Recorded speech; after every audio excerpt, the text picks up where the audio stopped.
এই বাচ্চাটি মিনার আইসক্রিম কেড়ে নেয়। তারপর বলে, এটা এখন আমি খাবো। তখন মিনা বলে, আমার আইসক্রিম ফেরত দাও।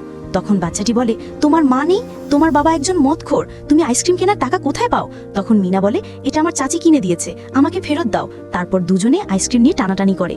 তখন আইসক্রিমটি পড়ে যায়। তখন বাচ্চাটি মিনাকে বলে, এবার আইসক্রিমটা তুলে খাও, জলদি তোলো তোলো। তখন মিনা বলে, তুমি খুব পচা, তুমি আমার আইসক্রিম ফেলে দিয়েছো। তখন বাচ্চাটি বলে, তোমার মা নেই, তোমার বাবা একজন মদখোর, তুমি কেন আইসক্রিম খাবে? তুমি আইসক্রিম কেনার টাকা কোথায় পাও? আমার মা আছে, আমি খাবো আইসক্রিম।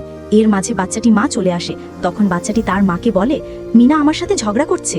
তখন মিনা বলে, আমি ঝগড়া করছি না, ও আমার আইসক্রিম ফেলে দিয়েছে। তখন বাচ্চাটির মা বলে, তোমরা এত গরিব, তোমরা আইসক্রিম কেনার টাকা কোথায় পাও? তারপর বাচ্চাটির মা মিনাকে অনেকগুলো কথা শোনায় এবং মিনার পুতুলটি কেড়ে নেয়। তখন মিনা বলে, এটা কেড়ে নিও না, এটা আমার মায়ের দেওয়া পুতুল।